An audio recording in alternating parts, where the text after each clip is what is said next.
are joined now by Mark Wogenrich. He's publisher of Penn State on SI. Here to talk a little Penn State, Oregon, quite possibly the game of the week. Mark, how are we doing this morning?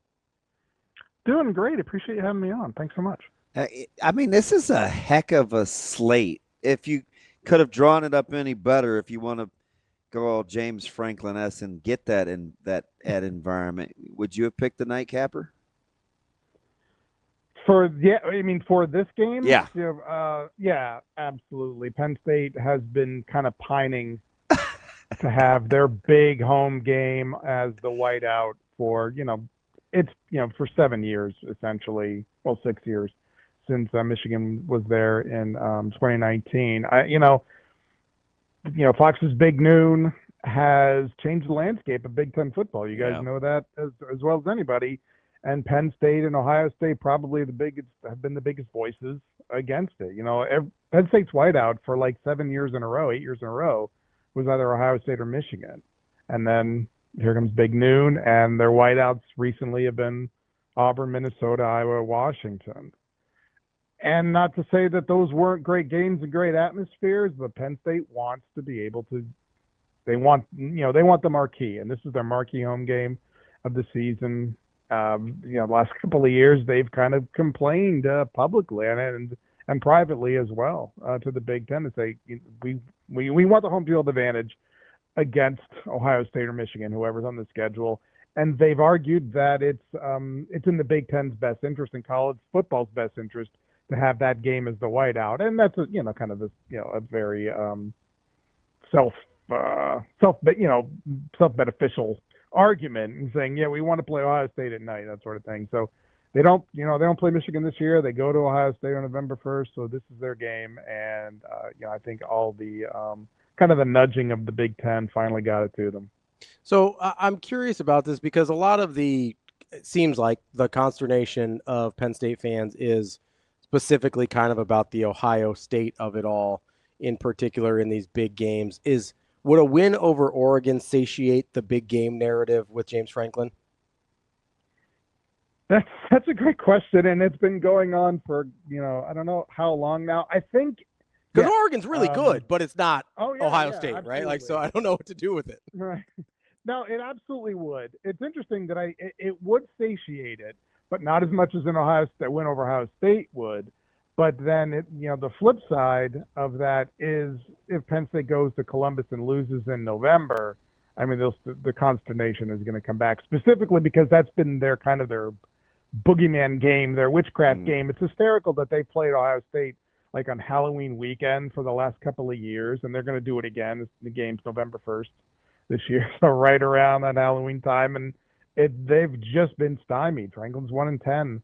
Against them. But this very much it's bringing out the national narrative about James Franklin and his, the big game numbers. He's 4-20 against AP top 10 teams, and they haven't beaten an AP top 10 team at home since the 2016 win over Ohio State.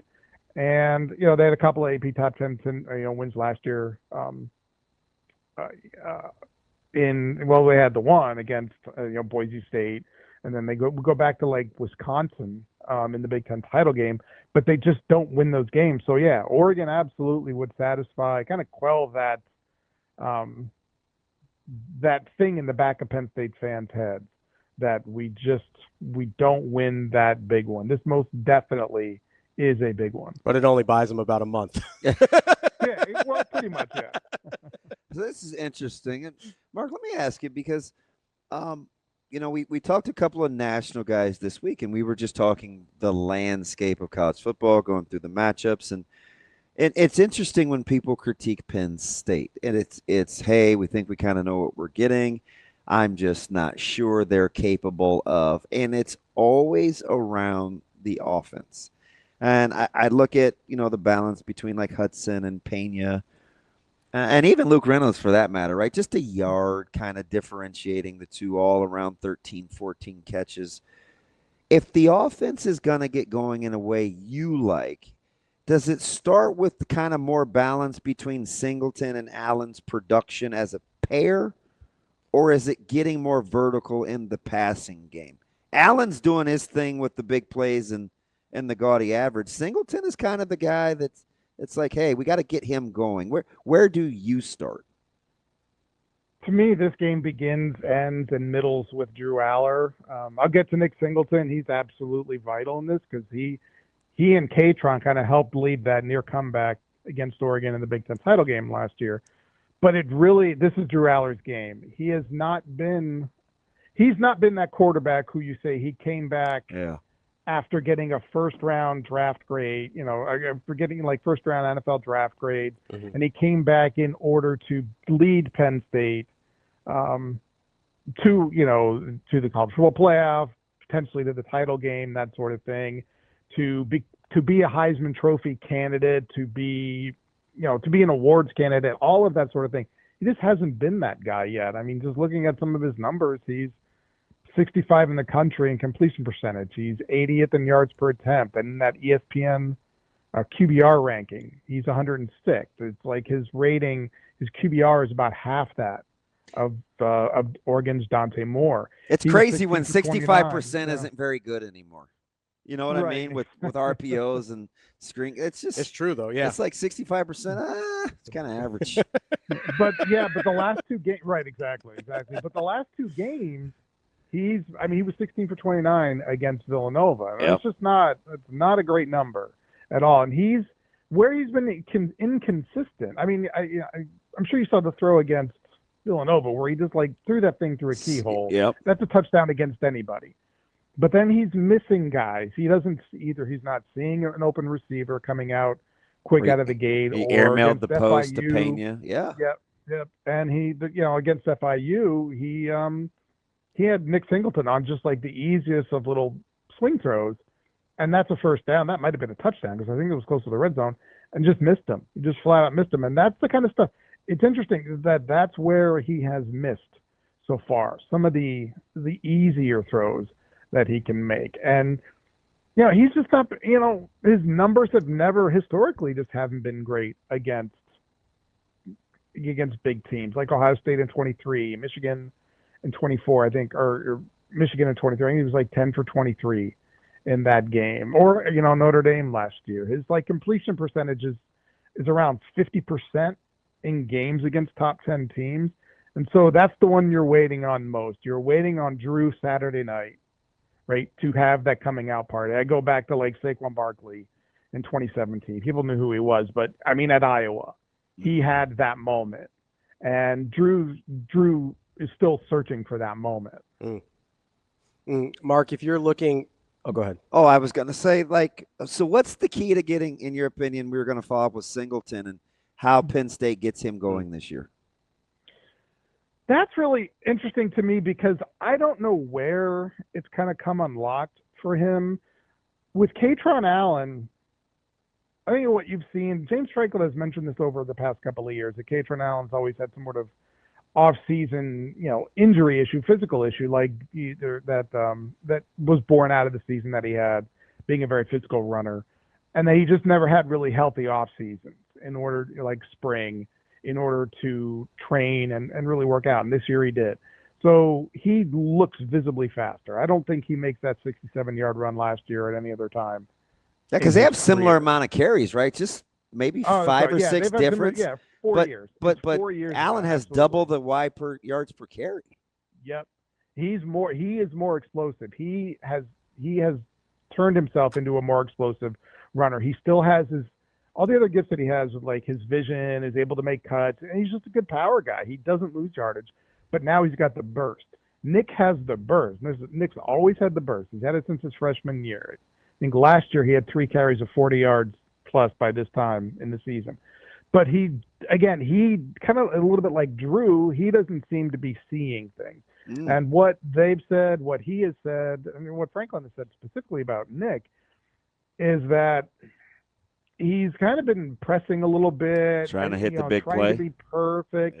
Yeah. He's and I think they're working on. There's a comparable to like golf, maybe a swing change. Penn State's got a new running backs coach in Stan Drayton, who was Temple's head coach last year, and he has talked about those guys being better students of the game.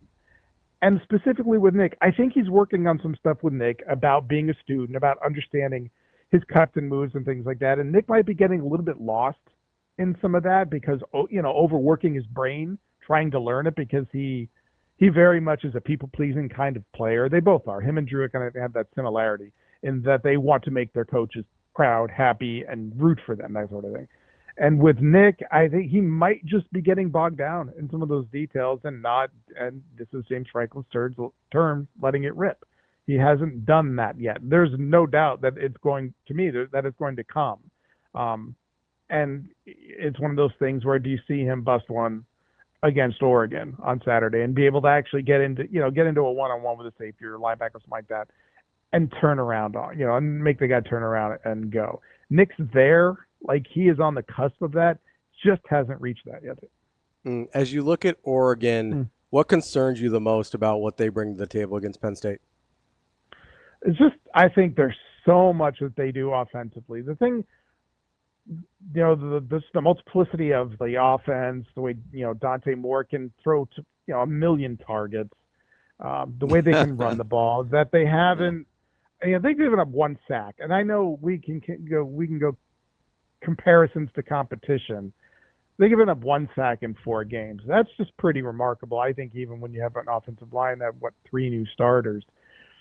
The thing, and I just don't know, there's so little we know really about Penn State, on both sides of the ball. Penn State's starting defense really has given up no touchdowns. Mm-hmm. They've given them essentially 3 points. Both touchdowns that their opponents have scored have been in the last 30 seconds. One of them was the crazy bet beater by Villanova on the last play of the game. So you kind of just that was wild. Yeah. And that was with a backup quarterback against the backup defense. You don't count that against Penn State's starting defense. Their secondary has not been tested much at all. They're not throwing. I don't know that their quarterback, A.J. Harris, has been targeted more than 2 or 3 times in 3 games. And now he's got to, potentially line up against the Corian Moore, which all that kind of stuff to me is fascinating. I think Oregon has so much of that, and incrementally, I think it's just a bit more tested than Penn State's defense. Is that going to be Penn State's defense going to be ready? Well, I mean, look at their coordinators, Jim Knowles, and he had Ohio State's defense ready for meeting number 2 last year with Oregon in the Rose Bowl. So all of that. There's just the thing with Penn State, they're just such an enigma going into this game. I don't know that there's a top 10 team in the country who we know less about than Penn State. Yeah. So you're looking at, you talk about all the things they can do, and I get it, it's Oregon State, but it is a civil war, and it got away from them, from the second half on. But I mean, you have 9 guys carrying the ball, and you're not going to see that against Penn State, I don't think, obviously. But to your point about multiple ways to get you, where does Penn State need to start defensively if they're going to show you early that they're capable of being who they need to be? Pass rush. I think that's pretty much it. I mean, they've had, in their succession of pass rushers going with, Abdul Carter and Odafe Micah Parsons even played a little bit of that sort of thing. Chop Robinson. They have now Dennis Sutton, who's just another really good one. He's got power speed, comes around the edges. He's been exceptional through the first 3 games in like modified reps. Like they've really been managing his workload. Him together with their defensive tackle inside, Zane Durant, they're going to get after it. Like they are going to put pressure on that offensive line that Oregon's just not seen yet. There's a freshman defensive end. Excuse me. His name is Chaz Coleman, and he has been like this kind of revelatory kind of guy. He's basically a high school quarterback for most of his career. Played defensive end for 1 year, and he already has like 3 tackles for loss. He had a strip sack that he recovered for a fumble and almost scored against FIU. That to me is where they're going to get this game started. Then I go back to the secondary. Penn State's really deep at cornerback. A.J. Harris. They've had this thing about never having a first-round draft pick at cornerback in their history, in Penn State football history. And they every couple of years, well, here maybe it's Joey Porter, maybe it's Kalen King, and now maybe it's going to be A.J. Harris. And so, but like I said, nobody's throwing at them. So that's going to change because the Oregon's going to have so many guys that they're going to have to look at maybe one overlooked player in their defensive lineup is going to be Amari Campbell. He transferred from North Carolina. He's their middle linebacker. He handles the calls. It was quite a over sweepstakes the for headset. him. Changing his Absolutely. mind. He was And, in, he was out. Yeah. He was in it right. And he, worked his way right into that starting lineup. He's their leading tackler. He does the calls. So he's going to have to be on the headset, while the crowd is going nuts on offensive series. Plus, he's got to be able to keep, like Kenyan Sadiq, kind of in control. He's got to step into the run game. And he's got to be able to maybe keep an eye on Dante Moore and not give him a rushing lane. There's a lot there for him to process. Mark, last thing for me. If Penn State wins this game, what does it look like? What had to have happened? I can't get away from going back to Drew Allar. Yeah. To me, I can say everything like their pass rush. I can their kicker. I can even say their kicker can make 4 field goals, and like he did against USC. Everything, all of it. But it comes to me back to Drew Allar and the complementary run game. I think Katron and Nick, they're just so good together. And like Katron Allen's extra gear this year has been something to watch. Maybe Penn State tries to get Nicholas Singleton more involved in the passing game. They just haven't thrown to him a whole lot, and maybe that unlocks something in him. But to me, it's Drew. If Drew is 16 for 29 for 200, like he was against Villanova, I just don't think that's I don't see that being enough. That's Mark Wogenrich, publisher for Penn State on SI. Mark, stuff. Great stuff. Enjoy the game this weekend, and hopefully, I know you're going to be busy. Hopefully, you get to enjoy some of the other great slate of college football we've got as well. Yeah, interesting week for the Big Ten, right? No question. Looking forward to November. I guess what is it? 15th. I think it's November 15th. When Nebraska comes to town. Matt Rule comes home, kind of thing. That's going to be great. Matt's such a great guy. Yes, indeed. Mark, we appreciate the time, and thanks so much for your time. I really appreciate having me. I'm sure we'll talk again in about a month and a half. Yeah, great. You got it. That's Mark Wogenrich, publisher for Penn State on SI.